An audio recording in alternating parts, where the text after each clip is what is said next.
So for me, it was definitely following my gut instincts and my passion.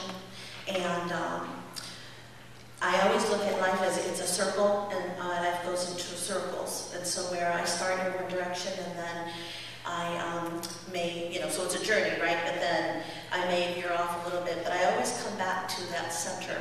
And for me, one of those centering questions is, how may I serve? And I'm one of 18 children from Lorena. And I grew up what I thought was a very traditional Latino family, 11 boys, 7 girls. The girls cooked, the boys, got to play football, threw out the garbage, we sold, we ironed, all of those things. Danced in folkloric dances. And Lorena was very international in terms of the different communities that lived there. And then I lived in other cities like Chicago, and I moved to Columbus, which was about 14 years ago. And, no, I'm sorry, in 1983. And I was not happy living here in Columbus. There was very little diversity, and especially after coming from Chicago. And I made a goal for myself. In 3 or 5 years, either I'm going to have my own business or I'm going to work for a distributor. I was in the beauty business. So within 3 years, I was asked, actually by 2 companies, and I moved to New York. But I say that because, so then that's where I kind of veered off, right? But something was calling me from Columbus. Eventually, I moved to Toronto. One of my other goals was to live in another country and work internationally. So I moved to Toronto, Canada, and I was actually at the height of my career. I had reached my financial goals, I was traveling, and I was at the top of that field, the beauty industry that I was working in. But I always knew that there was something else. And people would say, they would compliment me, and I always said that I know there's something else that I need to do, and I'm doing this because I'm successful at it, and I did love, and I was very passionate about that job, but I knew that there was something else. And I decided I was going to just change my career completely. I mean, within 3 weeks, I had somebody coming knocking on my door to work for the same company here in Ohio, but I wanted to really soul search. And I went through a rough period just trying to decide what is that, because I was always so goal-oriented that just to give it up and let the chips fall, that was very difficult for me. But within that first year, I met Julia, and Julia was working with the Ohio Hispanic Coalition. And I asked her if I could come on board, and actually she had a training for Latina Women Ohio, a leadership training, and so she let me work on that project with her. And started to meet people and network. And so then I started working with the Ohio Hispanic Coalition as an advocate. And whatever they needed, that's what I did. So if it was to become a car seat, technician, that was not my mission in life, but hey, I went to go do it because the Latino community needed this information. Learning, being an advocate was one step in getting me into city government. The other process was the coalition with other organizations. It was a collaborative. We spent 2 years, and I was the representative for the coalition, and we had to meet with every single hospital in Columbus. Again, it took 2 years to meet with administrators and to sit at the table and talk to them about Title VI and the importance of having interpreters, because it was such a mess where everyone was just taking advantage of the community and using the children to talk for the parents. So it was there at the table, meeting hospital administrators and realizing everywhere around the table there was no other Latinos, no other immigrants, right? And that's when I started to realize, wow, just me sitting here, I don't have to have a PhD right now, but just me sitting here by the way I look and my advocacy, speaking up for our community, that is powerful.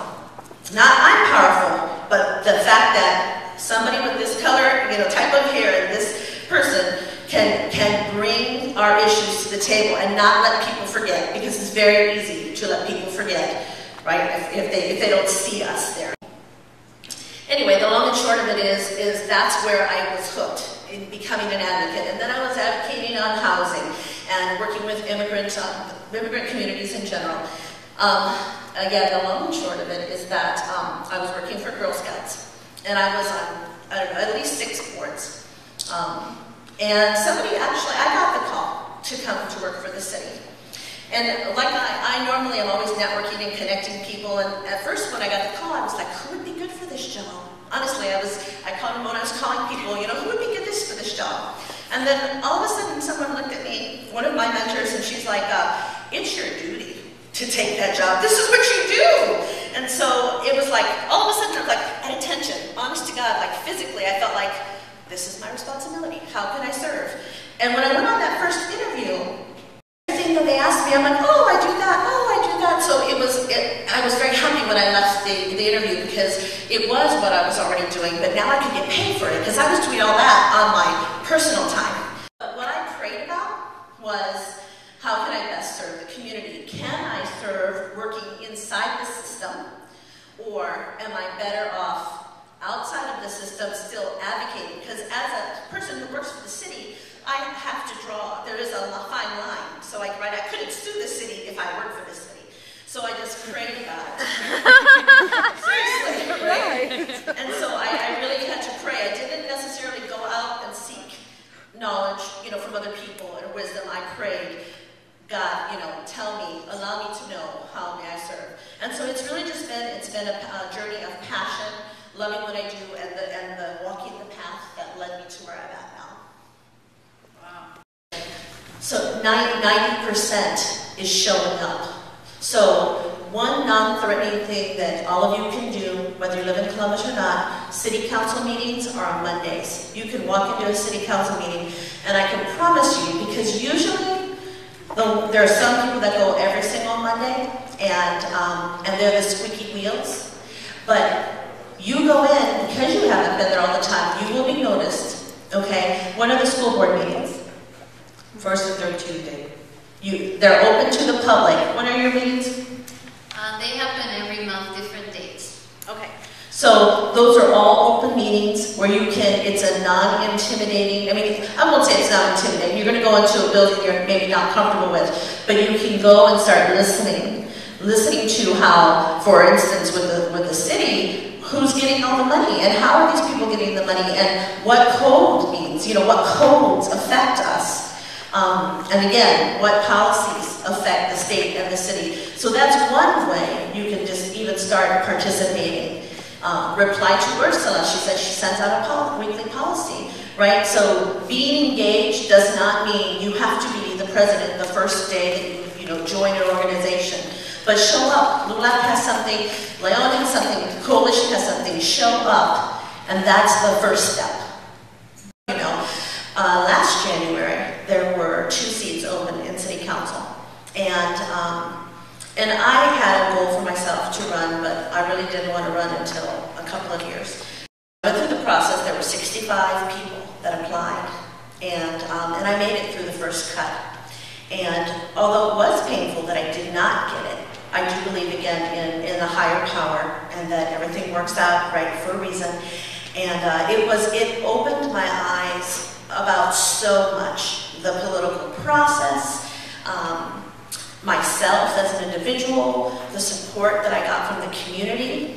I believe very much that it is a time. There is a time, and this is the time for us, more than ever, especially in Ohio. I feel like as a community in Columbus, Ohio, like we have gotten a little older, right? Like not only in age, but as a community, there's more support. There's more going on. We're more mature as a community. Because it was hard not to win, but we got a Latina name out there, and I made it. There was a cut of 16 people, and I made it within that 16 people.